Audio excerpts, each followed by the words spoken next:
Welcome to Camp Chaos, where we celebrate the wild ride of modern womanhood. Join us as we dish on motherhood, life's ups and downs, and all things pop culture that we know you want to talk about. With special guests and expert insights, we're here to empower you through the chaos of everyday life. Consider this your ultimate escape from the hustle and bustle, and as always, parental guidance suggested. Camp is now in session.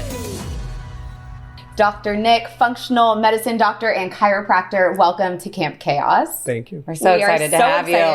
I know, I think for like our personal stuff, I'm like, here's my health history, here's all of the stuff. Can you look at my blood work? So we're so excited to talk to you and understand how you got into functional medicine, because it wasn't the conventional route. So we want to hear from you of where you started in medicine. Yeah, I think I'll wrap it up pretty quickly, but in the early days, I did pre-med. I wanted to pursue cardiac surgery, and I went to school, ended up applying to medical school. And at some point during that time, I was also shadowing the vice chief of cardiac surgery, sitting in on open heart and getting as much time in the trenches, like sitting in on surgeries and volunteering at hospitals. And so it became pretty apparent that the treatment and kind of the overall environment was not like adding up to what I thought it was, right? I had these preconceived notions about, well, if you like science, like you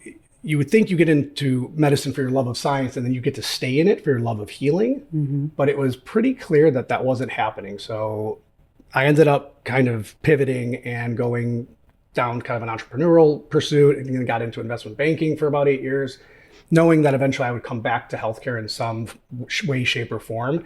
And as a chiropractor and functional medicine doctor, it was a really good platform for me. So that's what I've been doing for the last about decade now. So you put yourself in medical school.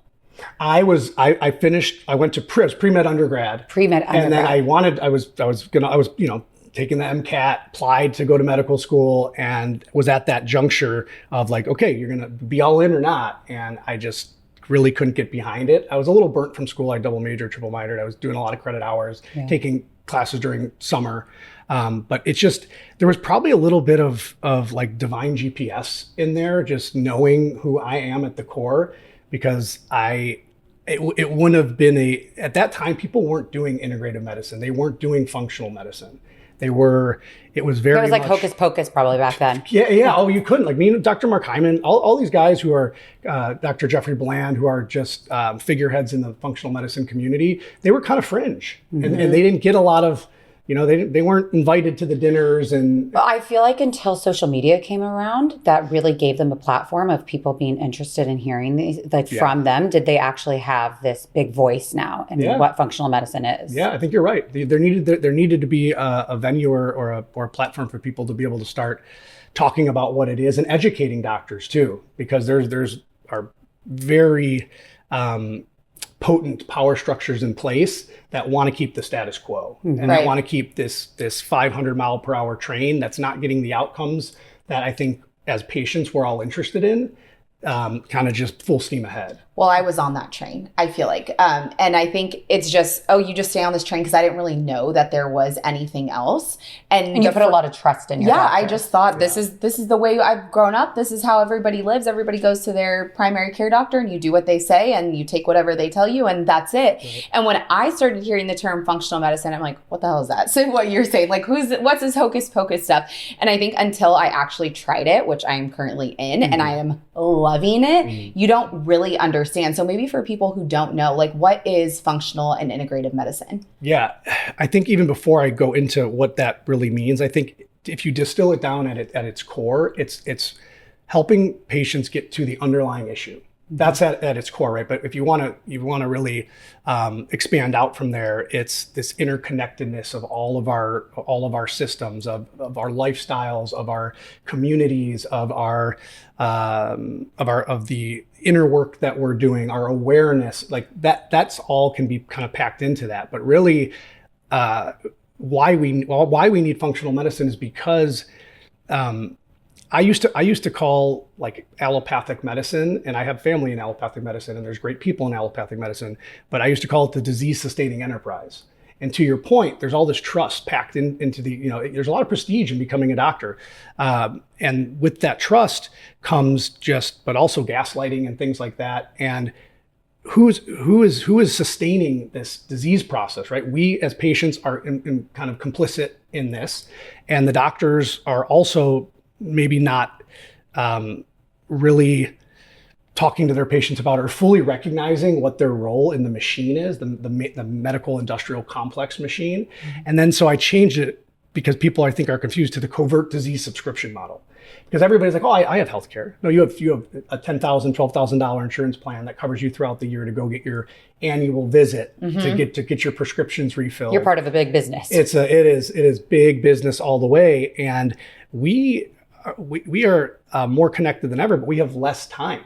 People are really kind of in the rat race, in the churn, looking for material success, looking for external validation. Do you have time to go research your own health? Not necessarily, especially when we're younger. I think people really start once you have kids. It's kind of like a rite of passage where you're like, maybe it's not time to do it the way mom and dad did anymore. Maybe I need to take some ownership, accountability, get skin in the game, and start to better understand. Well, you become more responsible, I think, as you become a parent of like, okay, well, what I did for myself led me to here, but what do I do for these little ones with all this knowledge out there now?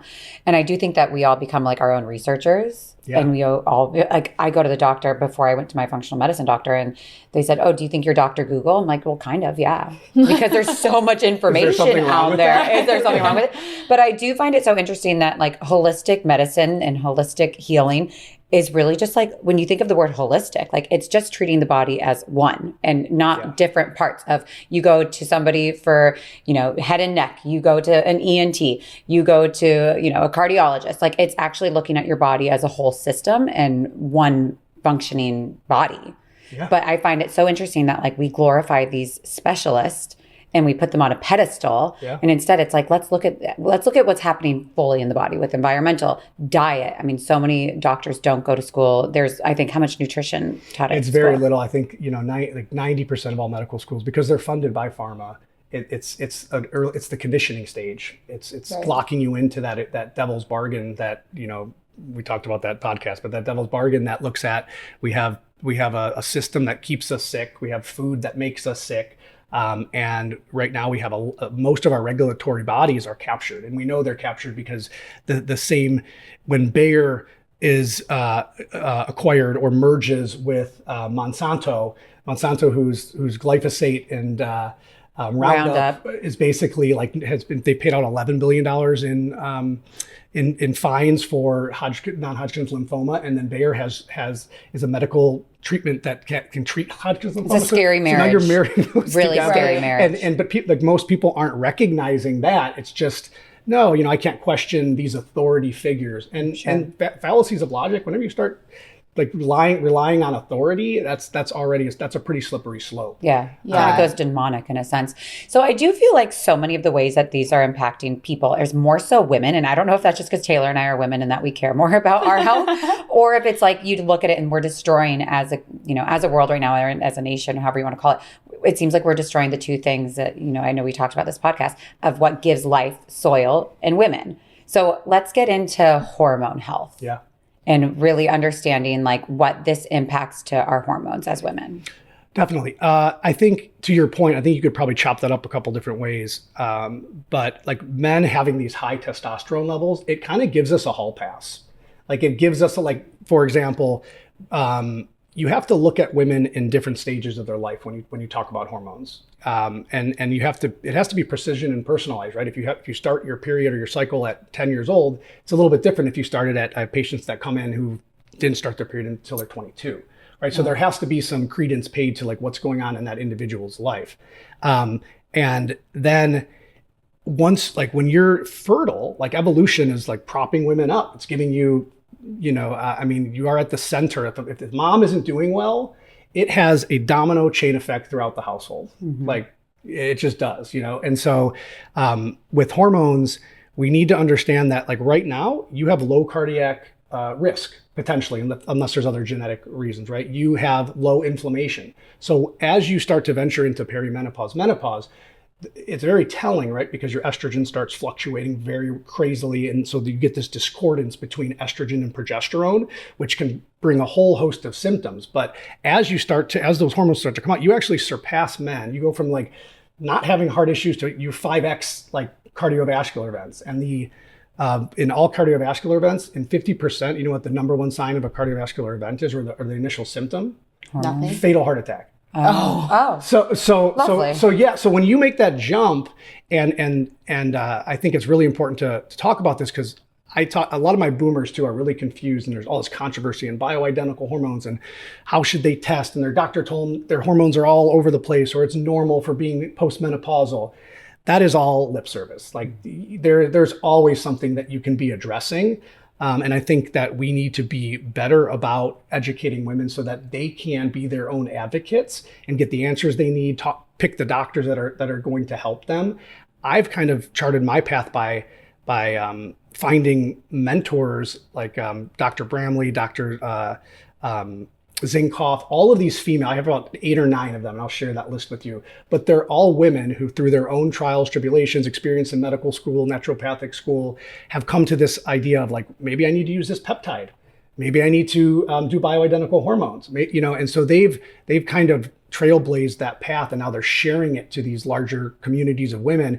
And because of what happened in the 90s with the Women's Health Initiative, it scared a lot of women because they were using synthetics. They were using conjugated estrogens, progestin. People still don't understand that, like progestin, if you're on an IUD or Mirena or something like that, it's still, it's just small dose. Small dose, it's a small dose. It's still, they won't give you they won't give you hormone therapy in menopause with synthetics because they know it's dangerous, but they'll give you it at a low dose when you're younger because you have acne, because you're depressed, because you have irregular periods. Because you have irregular periods. So there's so many resources when you're starting to experience hormone issues, and letting women feel like have a place to talk about that and get information. I think that's kind of where we're at right now, but it's still small. As a chiropractor, only 20% of the population uses it. I don't know what the percentage for functional medicine is, but I'm no stranger to like being in what is not necessarily mainstream. And so we need to kind of start to embrace all of the tools that we have. Like you could utilize Dutch tests for looking at estrogen metabolism if there's hormone issues. 1 in 8 women are having breast cancer. Like look at the Dutch test, like not covered by insurance, and it's what, like $400 or $500? $300 now. Okay, yeah, $300. It is. We came down for sure. But again, and this is the mental switch. It's sad though that it's a luxury to get these answers. It is a luxury. It really is. But at the same point, and I've read stats that if there's 50% of Americans have hit with $1,000 bill, couldn't pay it in a month. So that's why we have to focus on lifestyle things first. We also of how have to, you can correct it from the beginning. Clean up the environment, get back to that interconnectedness of the body, what we're eating, like be intentional about that sort of thing. Because these tests are costly. But again, you have one priceless asset. I mean, there's plenty of people that may end up, possessing a Van Gogh or something like that. But the reality is, if you don't feel good, and we've all, pictured a time where you're sick with COVID or you're, premenstrual, and you have people with PMDD. Literally, they lose 2 weeks out of their month every single month. Every single month, it's that debilitating, and then that starts to snowball into anxiety, and now they're agoraphobic, or they don't go to college because they just don't trust themselves to be able to handle that on their own, and we're seeing that increase exponentially more and more. I think one of the most important things you said is like educating women. And unless you're a Kendra or a Lacey who's doing research all the time to figure out your health, if you're more like me, I feel like you don't look to hormones as the first thing, because I didn't even think about that. Like I just assumed my hormones are good until I'm going through menopause. Like I did not know that I needed to look at that and that they could be out of balance. And sometimes I feel like as women, we're just so used to not feeling perfect all the time that it's like, I don't feel good today. And they put a label on it. Oh, you're like, PMSing. Yeah, Oh, you're PMSing. There's always an S-ing or something that's like you're messing up. But like, I totally agree that there's not this education for women. Like when you start puberty, that's kind of like your clock is starting and what that means, and like understanding your luteal phase and your follicular phase. Like we were just talking about this last week on the podcast, and it's shocking of how this is so foreign to us as women, and this is our bodies. Yes. And we are not aware, but like, how important it is for the longevity of your life and your Extremely. overall health. Yeah, you hit and it on the forget about like the longevity, just of how you feel today, like right now. Yes. You're feeling lightheadedness, like that's hormones probably, like all of these things that you could have control over. Right. But for somebody like me, like I am PCOS, I'm sorry to get into my health history, but I'm PCOS. It's like, where do you start of understanding? I was put on birth control very young because, irregular periods. Yeah. You have cystic ovaries. Where do you start to understand walking all of that back and like understanding how do I fix going forward if I am unwell at this place in my life at being 30 something? Sure. I'll call myself 30 something. Until I'm 40 something. It starts with so what you're saying is that there's a problem, right? You've identified a problem, you want to get someplace. And whenever we course correct, you have to be all in. And I sit in front of patients that are just wavering. I mean, we're really good. Our inner children will talk us out of decisions. It's a protective mechanism. We are not going to change. So that's the first place. You also have to know that it is an investment in yourself, because you might spend initially on the front end, $1,000 to do testing so you can get a baseline level. I think it's worth it to start to arm yourself with real information, such as, let's say, for example, you're having infertility issues. I'll just be candid. I have 3 boys. The first one was natural. Second was IVF. Third one was natural. I don't even know that I want to dive into the IVF thing, because that was a whole crucible for me. But it was part of what my wife and I were going through at the time. And it is big business. It's a wonderful thing to be able to have that as an option. I think it's great. I think it needs to stay. But we also have to have the information for people before they go down that, right? Everything conservative first. So you need lab work. You need to be able to piece together this puzzle. And part of that is bloods. It's the gold standard for hormones. We can see it. We can test, depending if you're looking for infertility, you can test it on day 3 of the cycle, first day being your menses. It's going to help us understand ovarian reserve, like your egg health, how high LH and FSH, follicular stimulating hormone. So, and then from there, once we have those labs, if we're doing infertility, then we can start to look at blood sugar, and not just like, fasting blood glucose, but your inflammatory markers, your insulin levels, your androgen levels. There's definitive markers that are very predictive clinically of how you're going to respond to different treatments. There's things such as the Mira test, which is think of it as a little mini computer. You buy the strips. Everything is Bluetooth these days, where you can, everything is uploaded, so you do a first morning void, you stick these, you get LH, FSH, estradiol, and progesterone, and you track throughout your whole cycle. Wow. Wouldn't that be cool? I mean, it is fantastic that you can see, do you have a luteal defect with progesterone not kind of rounding out? Is it just spiked, and is that causing short periods? Are you estrogen dominant?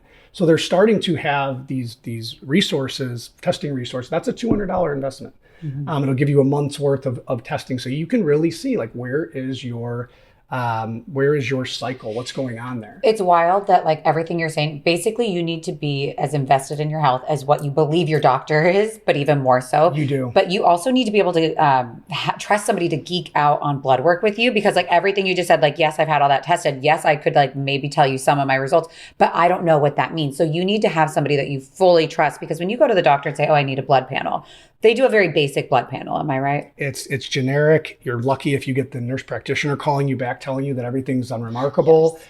But that's where we have to, like, that's where those red flags, like, that's a red flag that the person who you're working with is a cookie cutter.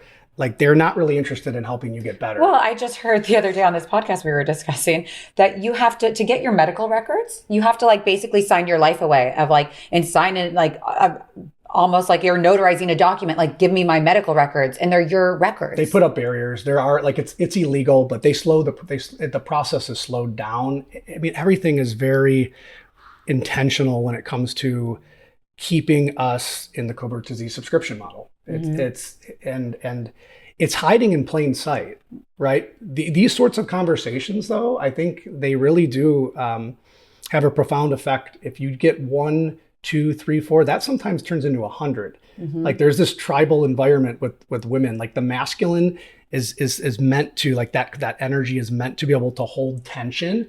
I think like women are the creators. They're meant to share. And what a better way to keep a system from shifting or changing, or from an old paradigm being dissolved, than to make you feel like you're not in control. And that's the conditioning, right? Oh, Logan has an ear infection, better take him, even though 90% of ear infections are viral, put him on the antibiotics. The average 18-year-old has been on 17 courses of antibiotics by the time they're 18 years old. We're doing these things that provide us with, like, we think we're following guidelines, we're following old guidelines. And it's so, the speed is like, it's measured in millenniums, like to get standard of care into allopathic conventional, and they could speed it up, but they don't want to speed it up because you want to eliminate a patient. You know what's wild though, when you're secret. saying like antibiotics, when I was younger, I remember being on antibiotics, Z-Packs, like, and it's almost like you go to the doctor. Yeah. And like you go to the doctor and you're like, oh, I got my Z-Pack. Like, I'm going to feel better now. But it's almost like the way that you're trained. And then as a young adult, until I had children, I did not understand what an antibiotic was and what it was doing to my gut. And forget about me, I was more worried about my children. And it's all this information now. And my mom always says, like, I did the best I could. And she absolutely did. And I think she was crunchy before crunchy was cool. But it's like understanding what an antibiotic does, unless you absolutely need it. And of course, I don't want to say that. Like, there's always a time and place. Yes, but absolutely. We give them out like it's like they're freebies. Like, here you go. Like, it's just like your meal ticket of like getting better on the road to recovery, and that's not the case. No. So can we discuss a little bit about antibiotics? Yeah, and like what I mean, I know you're a father of 3. Yeah. And like, when is there a time and place for antibiotics, and when is there not? And how do you, as a parent, know when to make that decision? Yeah. You know what? It can be a little daunting. You know, when your child's sick, right? We want for nothing but to them not be in pain. We want them to feel confident. We want them, you know, and also I will say, like, running a household, sometimes we don't have time to be sick, right? Mm-hmm. You come back from a vacation, you're digging yourself out of a hole. You got 2 kids that have snot coming out of their nose, or complaining of ear infections. They're not sleeping. You know, you're starting to. You're hitting home over here. Yes. I mean, so for example, it depends on the ages. You know, younger kids can run high fevers, and you can work with cold compresses. You can do contrast therapy using bath water to keep them cool. I just had my youngest go through roseola. He was throwing 105-degree fevers, and it would spike to about 105, but at like 2-3 in the morning. And that was when we would give him a little bit of perfect time where you're ready to drive to the hospital. You're just like, okay, should we go? But I saw it with my oldest. We went through it. So, you know, having a little bit of if you have that education, or if you've known somebody that's gone through it, that's why, you know, the community is so powerful. You're like, no, we can handle this. And so by 4 or 5 days after, you know, we would give him a little bit of children's infant Advil. I'm not a masochist here. Like, I want to help him. We would drop it down to 103. We would keep the cold compresses, and eventually it breaks, right? Because the fever is the body's internal homeostatic response to eliminating a virus, right, or bacteria. You know what I mean? It's working. Your immune system is busy doing its job. It's had several thousand years to kind of figure it out. I trust that way more than going nuclear, throwing a carpet bomb sort of intervention into the gut. So, you know, when you're dealing, if you have chronic issues, like they need tubes in their ears, things like that, that's something that I think you got to look at it on a case-by-case basis. But this idea that, they have an ear infection, their throat's sore, go Z-Pack, go amoxicillin, like it starts early. You know, we start when if you have we had 2 home births and 1 birth at the hospital. And at the hospital, like, you know, they want to put erythromycin, they want to do a K-shot, they want to do a Hep B, both of which the mother's tested for, Hep B and chlamydia. Yeah. They're protecting for chlamydia. Why are you putting antibiotics on their eyes? Why are you giving them a shot that there's studies, I don't know if you've listened to any of RFK's stuff, but there's studies showing that kids who are given the Hep B shot within the first 30 days have like an 1,100% increased chance in autism. California, it's 1 in 22 now. It's crazy. It used to be 1 in 1,500. And I don't want to demonetize the podcast by going that route. Right. But I think it's important. The reality is these are, I mean, we are being. We need to ask why. You need to know why. Same, like, why do functional medicine? Well, because this is our priceless We're asset. not accepting this. We can't accept this. It's going to continue to go on. And if not for you, then for your children. I think that's what's so awakening for all these women and like this phase of life that Taylor and I are in. It's not even like for us anymore. It's like you are worried about your children and you are making the decisions for them. My firstborn was a C-section and they were doing the eye ointment. I'm like, wait, this makes no sense. Like, not only was it not on my birth plan, like I said, do not. Yeah. But like, I'm also laying on an operating table. But like, how is he going to, first off, I didn't have chlamydia tested. And you're taking him out my stomach. Yeah. He's not passing through the canal. It's like these systems that are put in place and that these like check the box, we're done. But they push it through. It's not your domain. You can't ask questions. And again, we have. And if you do, then you're called crazy. You're gaslit. I have neonatal nurses, NICU nurses. I ask them what they're like. They have no idea that checklist after like APGAR, like to get that Hep B like immediately. Yeah. Like, and just have no clue. I'm like, go do some research. Like this isn't, I'm not trying to poke the bear. I want people to get informed so that you can make the right decision. We need informed consent. When it comes to any intervention, you have to have informed consent. Otherwise, it's a breach in bioethics. And it's just too important to throw away. We have to take care. If you feel good, you can serve others. If you were sick from whatever reason, you wouldn't be able to do this podcast. You wouldn't be able to sit down and share this information, bring in guests, because you would be too busy tending to yourself. Yeah. And when we're healthy and well, I mean, we're just a much more productive society. And I think the current power structures do not want us to be that productive. Yeah. Is anyone else's skin freaking out like mine with all of the weather changes? One day it's hot, then it's cold, it's humid, then it's dry. Well, the one thing that has been saving my skin is OneSkin. And I have been on OneSkin products for 4 months now. And you guys, I am obsessed. Here's why. If you are over the age of 25, you've got to get serious about your skincare routine. OneSkin gets to the root cause of aging skin by attacking those zombie cells. They do this with their OS1 peptide, and we all know that peptides are all the rage these days. This helps promote the production of collagen, hyaluronic acid. Those all lead to healthier, more youthful looking skin. I personally have never used another product that my skin absorbs so well. You know how we love to support women-owned businesses. Well, OneSkin is founded by an all-women team of scientists. OneSkin is the first and only skin longevity company to target cells at their deepest level with their proprietary OS1 peptide. You guys, OneSkin has been doing wonders for my skin, and I know it will do amazing things for yours. OneSkin is the world's first skincare longevity company. By focusing on the cellular aspect of aging, OneSkin keeps your skin looking and acting younger for longer.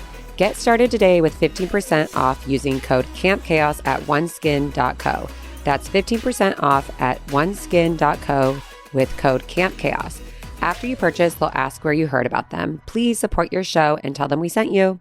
I think being informed is the most important thing. And I feel like that's where I was lacking. And when I finally saw an integrative medicine doctor, he was helping me understand the why, like the whole why of my body.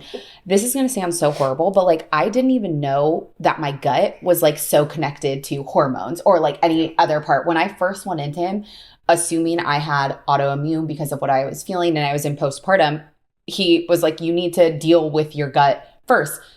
Handled my gut. I have no autoimmune. Mm-hmm. I'm perfectly fine, but I did not know. Crazy. I didn't even know. I'm like, where's my gut? What? I like relatively, fit. I don't have a gut. I don't have a gut. But the gut only comes after baby. Show me a picture. Show me a picture. Yes, like you need visuals. I understand how much the gut affects you, and now I know, it's like me eating all the bad foods that I eat contributed to gut issues. But then once you're informed, like me, it's like, okay, now I can have Doritos once a month instead of like my nightly snack. Yeah, but I think this whole understand. My husband's going through inflammation right now, and he's like had like chronic in his hands and his elbow and his feet. And I'm like, we need to test your gut. You have to do a stool test for 3 days. Yeah. And he's like, I'm sorry, you want me to do what for 3 days? I gotta take that, put it in a vial, get my little French fry container out. Probably a good idea. Yeah, you have to. Yeah. And so he went to 2 doctors, and they were more Western, which like, again, no shame. But they're like, oh, your wife's crazy. Your wife's crazy. We saw 2 other doctors, and they're like, no, your wife is right, and he's in the process of doing it. But it's like, how romantic is this? Yeah. It's really just terrible. Don't get me wrong. But it's like figuring out that, like, I thought that I had Hashimoto's. We did all these tests, same thing. It's like, no, you don't. But getting these little markers that are showing up on your blood work, getting those corrected, make you feel like I was having these spells where I was holding my baby. I'm like, I'm literally going to pass out. I cannot be holding my baby. I'm so dizzy. Yeah. This is not normal. This is not just, and people chalk it up to, they label you, oh, you're postpartum. Yeah. Oh, you're premenopause. Like what all these things that they quickly diagnose it and move on. And they put a label on you, and you're like, oh, you'll be fine. This is what, take more of this, or you need more iron. And sure, maybe these things are true, but there's so much more to understanding. But why is this happening other than just supplementing you? Yeah. And understanding like down to the bottom of the core in your gut or wherever that may be, like what do we need to fix? Right. So if somebody is like, if they're hearing gut, like if you are a tailor hearing this, what would a woman do? How do you start? I mean, nutrition is the easiest place to start with gut issues. And from there, you don't necessarily have to start with the stool test. If you're really sick and you've had chronic GI issues and no one's ever done one, then you do it. It's a $500 test. If you don't, some doctors mark them up. Like I just pass the cost through and charge for my time to do what's called a report of findings. Speaking to that whole thing, like I sit down with every patient. We go through every single marker result. I create a separate document that has a report of findings that talks about underlying pathology. We touch on everything. If there's any additional testing we need to do, and then we come up with a treatment plan that's sustainable, that you can actually work with. Because right now, too many people they're just pill. It's no different than pill popping. They're just taking supplements. Totally. And it's like magnesium. Yeah, everybody's deficient. You should be taking magnesium glycinate. It's going to help you. We're way too low in our omega-3s. We're not getting enough omega-3s. We're eating too many omega-6s, chickens, processed foods. I think 70%.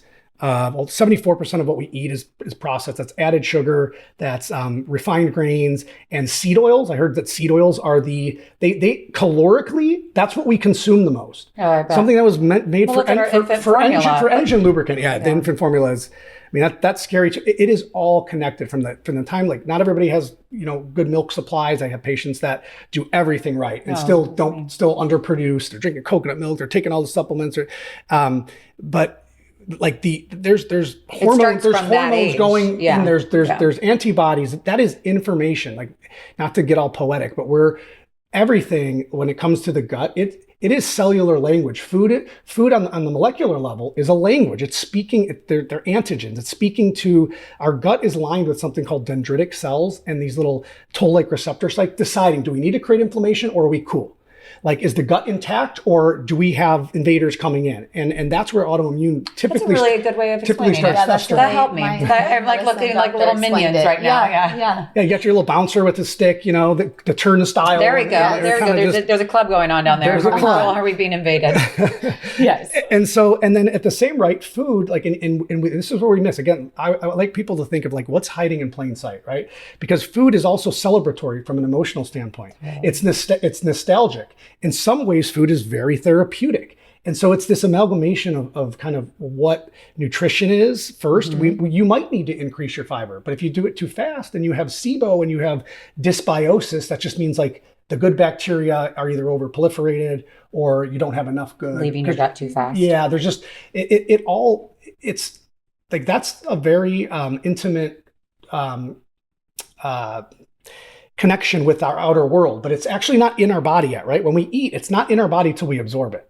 So some of the things never actually come inside of our body, but that's a critical path. But I remember when I was young, we went to the doctor, and this guy, I still remember, Dr. Kramer. He was a good pediatrician. They were like, I went to Dr. Kramer. They were Dr. Kramer. Yeah. This was in Ohio, but oh no, I had a Dr. Kramer that I went to when I was younger. Okay, so there's Kramers are the doctors, and my mom was a nurse. She worked in the ICU.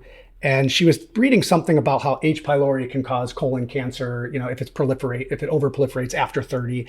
And he was like, man, he was so like, it was so confronting because he was like, just stick to he just looked down at her and was like, it's not a thing. Fast forward like 10 years from there, Nobel Prize in proving that H. pylori does cause peptic ulcers.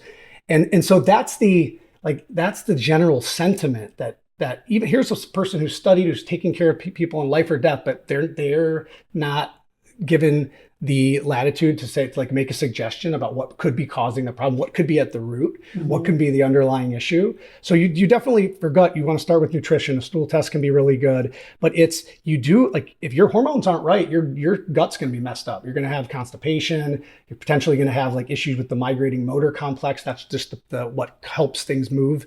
It determines your transit time.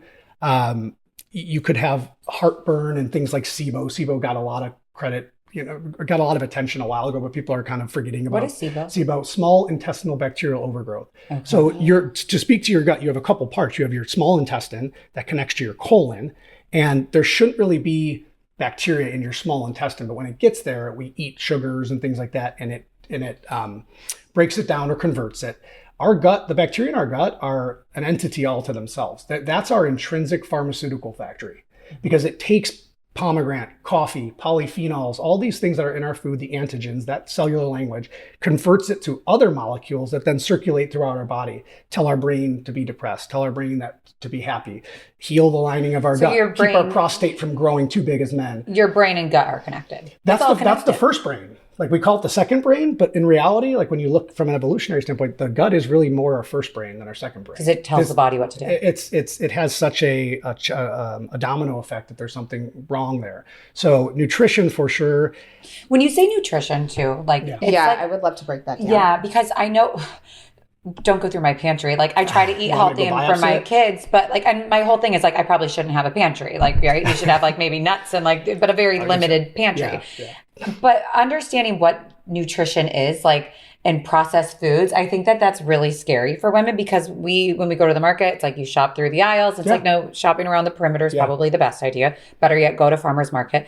But what in your mind is the best nutrition? Or is it a one size fits all? Like so many people are vegan, so many people are gluten free, so many people do full keto. Like, is it the well-balanced diet? Like eat a little bit of everything. But like when you're sitting here, like I'm already thinking, shit, what am I going to eat for lunch after this? Like, but it's scary. It is. And that's the emotional component. And again, you shouldn't be scary. You should be honoring the food that goes in your body. Absolutely. I think I had a guy who came in as a patient. He lives in France. He works for like Raytheon.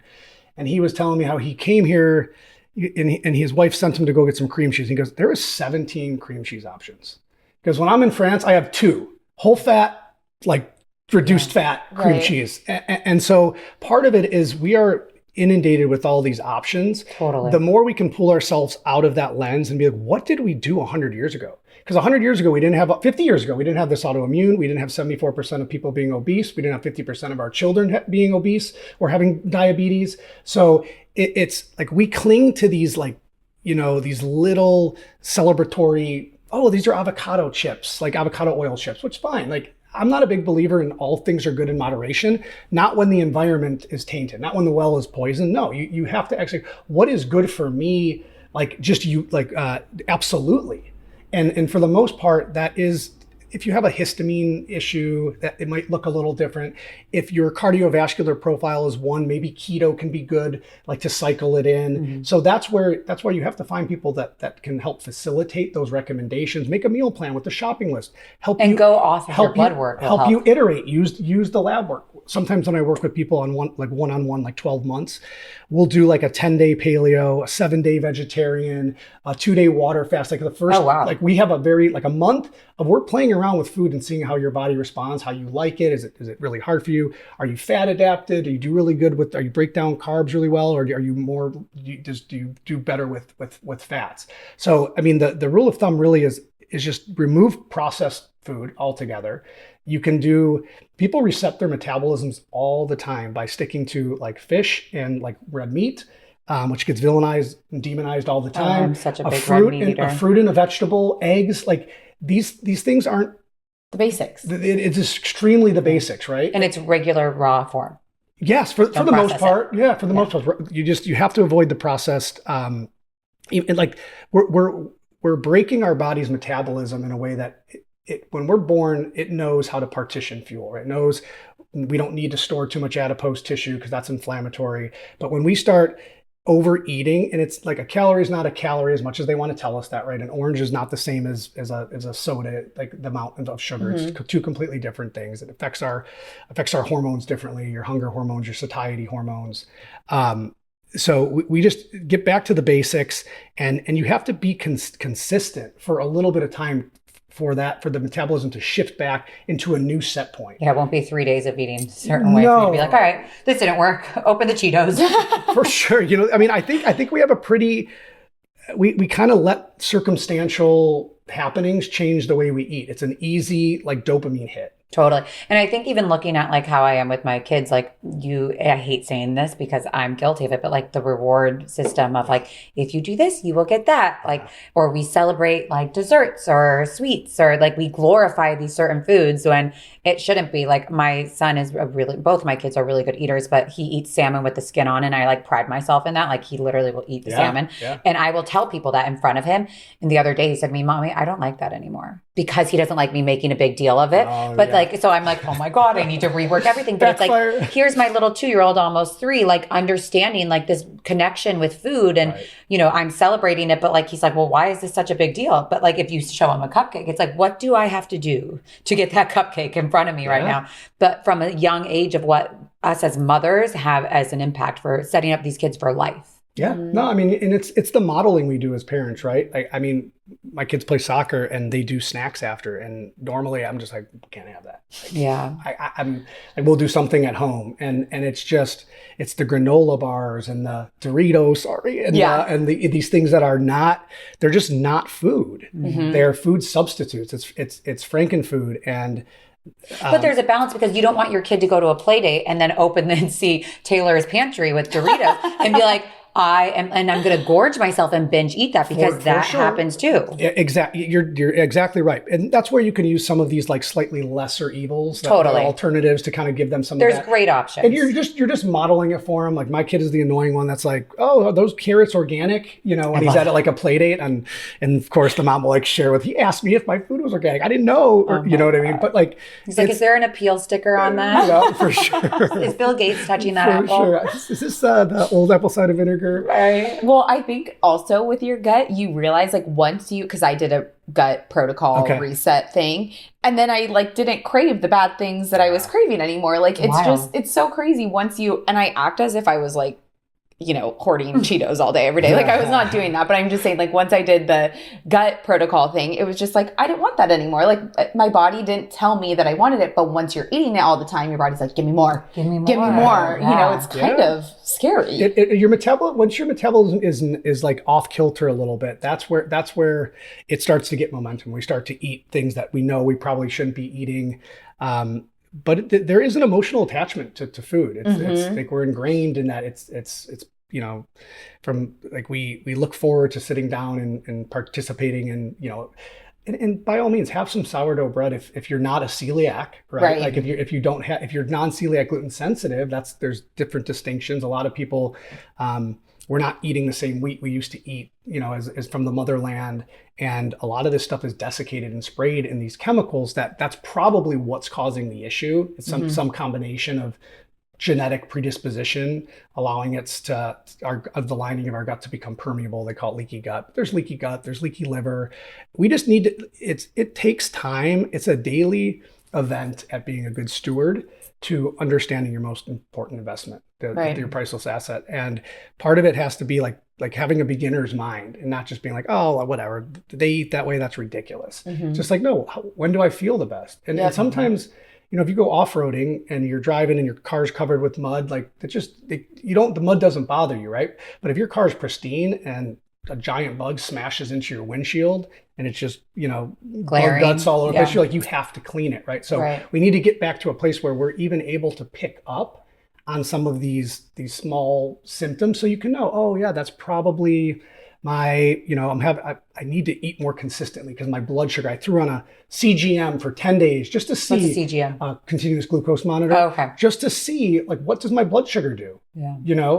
When I eat these. Well, if you're having like crazy sugar cravings, like what does that mean? Like, how do you combat that and like prevent that from happening? It could be candida overgrowth in the stomach. It could just be like you're somebody who's, like milk and cheese and wheat and gluten. They produce chemicals that activate the parts of our brain, the reward system. So they are addictive. They're tethering ourselves to our psyche, and then we want more of those. The next day. Yeah. And it's a loop too, right? Because if you have good consistent blood sugar, if you get in a good workout in the morning, like my wife, if she does not, we're just coming out of like my kid, none of my kids sleep. It's been, gosh, that's a whole other conversation, Dr. Nick. Mine neither. It's crazy. Like, well, people one's like great, the other one's through, not. That will wreck you. That will, and so my mom always says that people admit to murders that they did not commit from sleep deprivation. I'm like, then who did I kill? And how do I get sleep? Right? How do I get to sleep? Right? No, it's, if she works out though, she can eat. She doesn't have these highs and lows. She was like, who would have thought? I'm like, because she, before, like, once you hit the abyss of like not sleeping for a while, you have to kind of shift gears a little bit. You can't work out 5 days a week. Right. but once the kids are sleeping again, then you got to get back into your normal routine, and it makes such a difference on like her energy levels. She's not running, like she doesn't feel like she got hit by a car because instead of eating at 5 o'clock, she ate at 5:30. And then at nighttime, when the kids are finally down at 9:30 and we stare at each other for 30 minutes, we actually we're having a conversation because we're not falling asleep. But but exercise will change your microbiome. So people that are doing yoga, doing resistance training, you will literally have different levels of keystone strains in your gut that are again, it gets back to that pharmaceutical factory, that whatever you eat, the fibers, the polyphenols, it's taking those. Its job isn't done just by eating. Now it's spreading out these different metabolites. And moving your body. Yeah. Wow. So moving your body is key too. But again, nutrition, like if you're having gut issues, some people try to do everything at once. When I work with people from a weight loss standpoint or weight optimization, usually want to focus on nutrition first for like 5-10 weeks, then get them doing some more of the activity, because the activity is inflammatory and it will boost your appetite, right? We like to do either extreme. And so we need to be careful. For moms, it's like so easy to put yourself last, but like these are like very core, these are core values that every household needs, like eating good food, moving your body, trying to get some good sleep. But like you said in the beginning, if mom's not good, the house is not good. Yeah, and I think it's figuring out a way, like what is important to you, and if feeling good is important to you, then you have to make certain sacrifices. And I'm the same way. Like I have to move my body. And when I was in the no sleep phase, when my daughter was a newborn, my husband and I were like, because he's the same way, like he has to work out as well. And then I would get jealous if he got to work out that day and I didn't. So it's like, what sacrifice are we going to make so that we can both have the best of both worlds? So now it's him, he wakes up at 5:30 and I'll wake up at 6:15 to get our workout in. So there's no excuse like when the kids get up, because if not, then you try to do it during nap time. It's like, oh, well, she woke up early and then forget it. And then you feel awful that you didn't work out. So it's so crazy how it all works together. And I think what's so crazy is me learning how much it affects my hormones. And when I went to go see my integrative medicine doctor, we also talked about stress and how that affects your hormones. And I did not, he's like, are you stressed? I'm like, yes, sit down. Where do we begin? Isn't that a prerequisite to being alive today? I know. Basically, but how horrible is that? Yeah. How does stress affect your hormones? Well, let me give you the granular, like cellular level.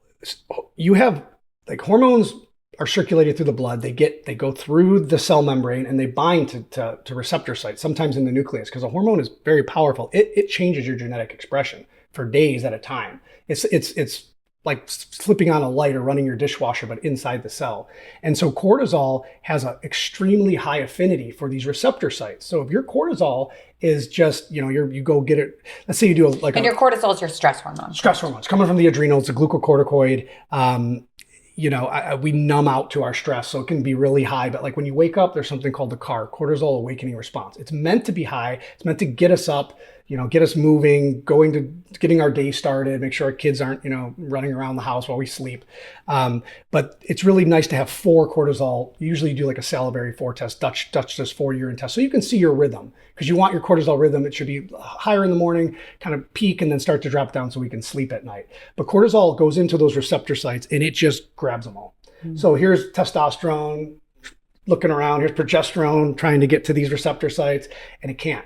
And it also is telling other organs like your liver to produce more proteins, that like sex hormone binding globulin, which essentially takes these hormones out, like it makes them inactive. It's like a suitcase. Nope, you're not going to go tell the cell what to do.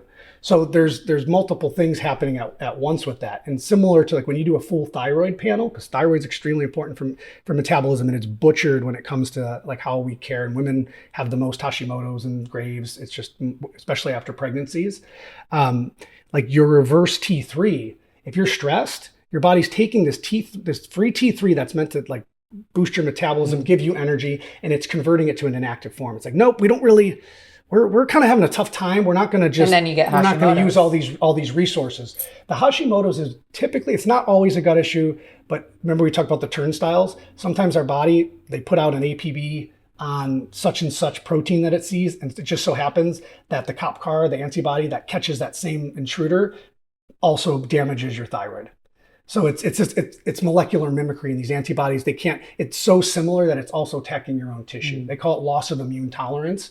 when your body is, and it's usually an environmental thing. It's not that the body made a mistake. We've exceeded its capacity to adapt. So it could go back to stress. Something. Yes. And so if your reverse T3 goes up, because when you get a thyroid panel, and I see this all the time, like if you go to your doctor, a lot of times they'll run TSH, T4, and that's it. That's all they're going to run. But T4 is less potent than T3. You need to see T4, TSH, free T3, free T4, reverse T3, T3 uptake. There should be like 7 or 8 markers if you want to get in your thyroid. If you want to get the full picture for a thyroid panel. So it just comes back to making sure you're doing the full Monty. And again, things do change, but like that sort of stuff, I've had people struggle with infertility. A lot of it was lifestyle stuff. We fixed the lifestyle stuff, help their gut, boost any vitamin deficiencies, and within 8 months, 9 months, they're pregnant. And that much better for it, because going into pregnancy, they're healthy. Right. It's like it's a rite of passage to be like, no, because women fix all these broken parts. My wife is a therapist, and she used to do like postpartum facilitate postpartum sessions. Oh, we need to talk to her. Yeah, where's she? So she would meet, and she loved it because she just has that. She has that personality. She has the mother gene, and is very endearing, and like there's just a lot to be shared in that community. And I wish, there's like birth fit and a couple things, but I just feel like you guys are on an island, and just kind of not really being given enough tools and information and support that you deserve. And I think as men, sometimes we during the most important time of your life. Huge. It's such an inflection point. Yeah. It can dictate whether or not you're going to be on, if you participate in the allopathic model, whether or not you're going to be on 5-6 different medications, if you're going to ever get back to your pre-pregnancy weight, if you're ever going to really feel good in your skin, like postpartum depression, like baby blues, anywhere from 30 to 70%. Postpartum depression, 10 to 20%. I had a patient and a good friend whose wife had postpartum psychosis, and she killed herself. It's a real. I just give women a ton of credit for being able to hold that sort of weight on your shoulders and still be able to just handle the workload and the demand. So it would be nice if we could have better services for women, and women would really have a better blueprint and roadmap as to I don't feel good. I'm not, 60% of my patients are women, 40 men. So to your point, women definitely tend to kind of say something's not right and want to investigate it. And I think we need to applaud that more rather than be like, oh, you're fine, or get this onslaught of, well, this worked for me. It's like, well, you don't even know we're different people. Totally. Right. And so you see that a lot, like the one size fits all approach for women. Well, and I think for moms too, when we're talking stress, I look at myself and I'm like, okay, I didn't go back to work with my son. I don't have my stress, what you think of stress, your body holds on to different things depending on where you are in that phase of life. But becoming a new mom is, I think, one of the most stressful things that you could have. You're not sleeping, you're not working out like you normally would, you're barely eating, you're either breastfeeding or you're worried about taking care of this little person. But stress carries on in different phases of your life. So when you think of stress for a woman, what is the best way to tackle? Is it through moving your body? Is it through diet? Is it through sleep? Is it a combination? Yeah, I think first is sleep. Don't play the martyr game. The oxytocin, it has you bonded to that baby. I've been through this with my wife. I'm like, go sleep at your mom's for 3 days and pump. I don't want to pump. It's easy. It's easy just to nurse. You have to prioritize your sleep because it can go off the rails really quickly. So sleep, definitely. Light exercise, for sure. Your community, like my wife grew up in Irvine. She has a bunch of friends, but they've all moved to other states. That those little text and Marco Polos, you can that's where we are. You can see that's how we met. You can see my Marco. I'm a Polo. You can see the brightness in her eyes. That is a real community interaction. That is, I'm not alone. Somebody else is here with me. Without that, you can't just bootstrap it and pretend the void isn't there. So the sleep, you can't outrun bad sleep. And there are times where you just got to deal with it, but there are solutions. If you have in-laws, if you can have your husband, nurse the baby with the bottle while you get that extra sleep, leave the house. You have to put yourself you got to give yourself some a little bit of breathing room and make yourself uncomfortable, because like you said, there's all this. There's so much to handle that you're just at a certain point you put your foot down and say, I'm not changing anything. Like, this is my routine, this is the rhythm, and sometimes that can come back to bite you. So, and there are little, like and if you're nursing, it's even harder, right? Because there's only so many things you can take. You can't be taking phosphatidylserine and these things that blunt cortisol to help lower stress when you're nursing. So you have to look to those like the 5-element Chinese meditations, supposed to help boost, like listening to music for 15 minutes without babies screaming, boost mitochondrial function, help decrease cortisol levels. So there are access points. Like I don't know what the stats on it, but just like a hug from a friend is extremely powerful when you're feeling down and out. The IFS model, I like that, doing a little inner work, reading about like your internal family systems. Like, we all have these different parts. We're not trying to kill the parts. We're not trying to kill our ego. We have to integrate it within what's going on a day-to-day basis. So the cortisol stuff, you got to find like what works for you. Some people go too far in their work. They're doing 75 hard, and they have a 2-year-old. I'm like, are you sure that this is the direction you want to go down? Like that, and it's a fine line of figuring out what works for you. But you know when like you wake up and you feel pretty good. You know when you're not like using the last ounce of your energy to push through a workout, or you're standing in the kitchen and you're just like, you're there, but you're disassociated because it's like, it's just easier. You're just like, I got it. Like, I don't have another option, but this is my protective mechanism. I talk to a lot of women with stress, and they go through functional freezes.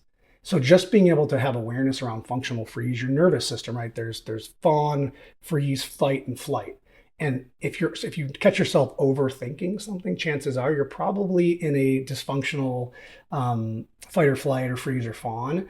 And so that's a good map. I've only known of fight or flight. Freeze and fawn are even more. I mean, freeze and fawn. Can you go like fawn is just fawn is when you're in a position of like, you're not really checked out. Subconsciously you may know something, but you're just not really willing to address it yet. Freeze, it's coming to your attention, but like you're so overwhelmed. You're like, I can't deal with that. I can't deal with this. It takes like kind of getting into when you're in flight, that's like you've moved out of the freeze, so you've mobilized, but now you're in an avoidant flight state. You're just avoiding, even though you know that's probably a needle mover that you need to do, but you're just not getting into it quite yet. And that's where the whole polyvagal theory comes. I'm not sure if you're familiar with that, but Dr. Porges, there's this ladder. There's vagus nerve has gotten a lot of attention lately. There's vagus nerve stimulators that can actually be a really good intervention that there's no contraindications if you're like nursing or pregnant. It's just stimulating the vagus nerve. It's a little electrical device that you can rent from different doctors' offices. But that polyvagal, like ventral vagal, is where you want to be. It's like co-regulation. You're connected. Whereas the freeze and the fawn, that you'll find yourself kind of disassociated, not regulated, irritable. Being able to identify when and not just suppress those sorts of feelings can be really helpful, because just identifying and labeling that might be like, oh, I know I need to do this. And then you can create, they call them glimmers, to kind of pull yourself out of those different dysfunctional things. It's more solution based of how do you fix myself? How do I just kind of trip the nerve? We tripped a breaker, and now we need to switch it back on, but be in a healthy nervous system state, because that's the physiological cascade that leads to the adrenal. We call it HPA axis dysfunction. HPA meaning like hypothalamus, pituitary, adrenals. Nobody's really, unless you have like a genetic issue, you don't have adrenal fatigue. Your body's it's this balance of you produce cortisol, you break down cortisol. You produce cortisol, you convert some to cortisol. So it's more of that it's not in balance rather than it's an axis. It's a brain adrenal axis. Because I'm like, my adrenals are fatigued. Not really. Yeah. It's you want to call it what it really is, and not because then you're a victim of something that the body's doing wrong. Yes. The body is actually doing a really good job. It's just we need to change some inputs if we're going to get you out of that feeling. The body's signaling to you that like you're exhausted, or we need to pump the brakes, and you're like, nope, can't do it right now. Can't do it right now. Okay, so what I do think is really interesting, and like we'll get to this with you and like where people can find you, but I think when you go to a doctor, I just went last week to actually Taylor's functional medicine doctor, because I've been seeing 2 others, and I think it's very good to find the doctor that works best for you. I don't think like you have to be married to one. Like if you're not happy, like it's your body. Some of my best patients have seen multiple doctors and even at the same time, I think it's start okay. to see the landscape. Yeah, review this. I had somebody say you're in Hashimoto's. I had somebody say this is a Hashi moment. Like people go different ways. But I was at her doctor's last week and I'm like, oh my God, I'm already seeing 2 doctors. Why am I seeing this doctor right now? I got there, I had like a trauma freeze of like, I don't know why I'm here. I don't know what's wrong with me. But like having a functional freeze state. State. I was you're overthinking. Overthinking. And I'm like, and they're like, can you tell me about your health? I'm like, no, can you? Like, I have no freaking idea what to tell you right now. But when you go into a doctor's, I think it's really important to sit for like the week and think, make a notes in your phone of like, as long back as you can remember, like I even went back and like talked to them about like I had a nickel allergy when I was younger. Like that was probably connected to my gut. Like I'm talking elementary school. But like you still have the same body that you do in your 30s that you did when you're in elementary school and as a child. But being able to sit at a doctor's office and not like have this blackout like feeling of like, I don't even know I'm here. I think they're so intimidating when you're there. Yeah. But understanding like you are the sole person in this body, like you have to take charge and understand how am I going to speak to my health, give a really clear roadmap, because I could sit here with you and tell you, okay, I have PCOS, I was Hashimoto's, I was this, help me. But like, there's so much more, like that is like the tip of the iceberg. And there's so much more that you have to be able to articulate and understand of like, here's the rest of my story. Here's how I'm feeling. Like sometimes I'm in bed and I'm like tense and I don't know why, but like all of these things make up a bigger picture. But when you are going to see you or any doctor, understanding like how to articulate that to somebody, I think is so important, because I will leave the doctor, and I don't know about you, but like, I'm like, oh shit, I should have said this and I should have said this. And what about this? This is probably connected to that. And like, how do you expect a patient to sit down and tell you their life story and their health in a really clear manner that you can be like, okay, here's where we go. Yeah. The longer you do it, the more you just see patterns in people. And I think like for me, I try to help people understand, patients especially, that, you know, you got to win the day, but we're going to help you get set up to win the day. Too many people come in and, you know, Rome was not built in a day. You cannot you're not going to get all the answers. And I think it's that tension building in our brain. Like, I need to be fixed now. Like totally. We don't have that instant gratification. Like this is your masterpiece. This is, we don't want to be writing cheap fiction and just throwing out like diagnoses and things like that. Let's really get to the heart of, it's an old Hippocrates quote. It's like, know the person you're treating, not the disease they come with, because that's critical. Like that's really the first step. Otherwise you're just throwing generic protocols and supplement treatments at patients. So I would say, you got to find a place that feels safe for you, because if you don't feel safe, you can't access your higher consciousness. You go into those freeze states. And again, this isn't a sprint. This is a multi-lap. Like, oh, I forgot to mention this. I was just thinking about it. You know, on your assessment form, you asked me this, but I left that out. So you have to know that there are some sequence and priority going on. Like, give yourself some credit. Like you're there. You showed up, and you're willing to actually, you know, talk about all the things that have probably frustrated you, or that, I mean, my office manager and I, we joke around. We're like, we need to really be like very welcoming when people come to the office, because this might be the only 30 minutes, the only hour that they've actually carved out to take care of themselves, to feel good so that they can serve others. And at our age, in our 30s and 40s, like really that's what you're doing. Your priorities shift, right? You start to like see what's really important. I don't know what it is about, maybe that's the midlife crisis or whatever, but you start to, hopefully you've spent enough time to know what you're passionate about. And I would just say you need to, like, you're taking a huge step forward by saying, like, regardless of, I'm not going to come at my health from a scarcity or a fear model, or I need to fix it right now because my health is too important to like put that sort of pressure and parameters on it. And from there, it's just a matter of building out like your vision for yourself. Too many people are looking at their health from like, I'm going to discipline my way into health. It's actually like a curiosity. It's a totally different energy, right? Like if you guys love doing the podcast, but at the end of a podcast, you might actually be energy positive because your work was actually kind of part of your passion project. Very fulfilling. Yeah. It's not external validation, it's internal fulfillment. And then if you go home in your personal life, you know, or you play and it's meeting up with a girlfriend or going to a family event, and that's positive. Now you've just created 2 net positive events in like a majority of your day outside of sleep, like work and play. That's something like really terrific to build on. Most people, it's like they come home negative after their work. Oh, the deadlines, phone calls, the stress, the pressure, the closing of deals, things like that. And then they force themselves to go to the gym. Maybe they got to work out in. Now so they'll call it like net negative 4 energy. Like that's what we're seeing. That's what I see in a lot of people. They're just white knuckling, drained, adrenals. So we have to have some perspective around the time it's going to take. Like if you're 32 years old, chances are the issues you're struggling with probably maybe started 5-10 years ago. So you got to give it its adequate time to learn. And that's what I think people run away from. There's not quick fixes. There's not quick fixes. And you need the first 20 hours of learning, like what functional medicine, holistic medicine, integrative, precision, whatever you want to call it, right? Yeah. It kind of sucks. It's kind of scary because you're like, what the hell is he talking about, this dendritic cell? I don't want to know. Like, why am I getting this information? It's overwhelming. It's very overwhelming. It's scary. It's intimidating.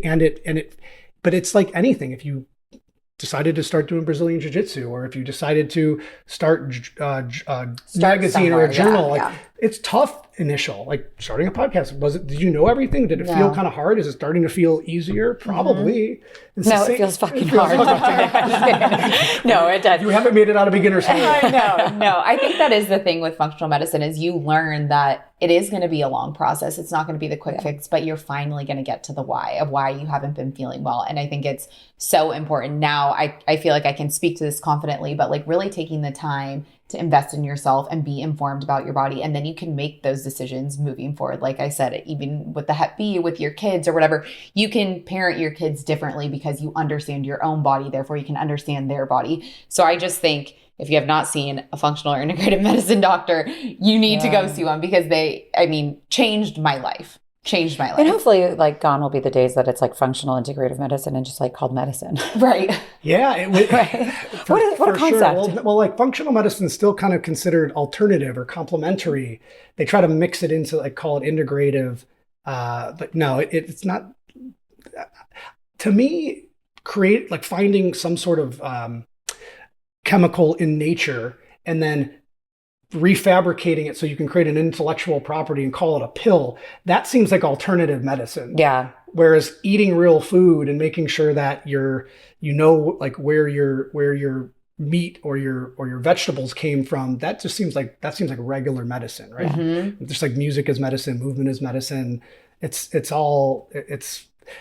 the design of our body is the medicine. We just need to be like in alignment with it for the most part. I know it's crazy, like what we've talked about and how we're like, how do we fix our hormones? How do we do this? You're like, eat good foods, sleep, work out, all very basic. Run some tests. Run some tests to get your baseline. It's like all the basics. We don't have to complicate it. Yeah, we don't have to complicate it. No, because if you get too, like I said, if you get too far into the weeds, we can start talking reverse T3. We can start talking about how many nanograms per deciliter of testosterone versus progesterone versus estradiol. But like, and not only that, like that makes my cortisol rise. Like, I'm like, there you go. And there we go, right? Okay, so tell everyone where they can find you, Dr. Nick. Currently, I am in Lake Forest. We do functional medicine, like one-off. It depends on what you're needing. If you just want like a refresher on kind of how do I pivot into better health? If you want, we do programs where we do like 12-month programs where it's very one-on-one. It's a lot of testing. We do longevity things. There's different avenues, but I try to tailor plans to the patient's needs. And we also do chiropractic at the office. So. Nice. And Instagram, are you on Instagram? Yes, I'm on Instagram as well. Instagram at Dr. Nick DeLiberato, DC. There's a spine and joint, like one where I'm starting to upload. It's more for the chiropractic, and we do share functional medicine. It's all connected, right? Mindset stuff. That's the thing I've learned in the last year is that like your 4Ms, it's so critical. So your mastermind, who are you talking to? Who's in your network? Your mentors, whether it's listening to your favorite functional medicine podcast, because you may never meet that person. Your mindset and your mechanics. And if you're focused on those 4Ms, it's really hard not to see at least slow progress and growth. I love that. That sounds pretty easy. Thank you for educating us today. Thank you so much for being here. This was awesome. It was very good. I think it's so nice to be able to like kind of find common ground and especially with moms and just share Well, some. your wife has trained you very well that you could sit with two moms and like all of our questions for you to be like, yep, I got you guys this. would get along well for sure. Oh, well, good. Well, hopefully we'll meet her one day. Yes, thank Definitely. you. Yeah. Thanks for tuning in to Camp Chaos. We hope you enjoyed today's episode. If you liked what you heard, don't forget to subscribe, rate, and review our show. Connect with us on social media at Camp Chaos Podcast. Until next time, campers.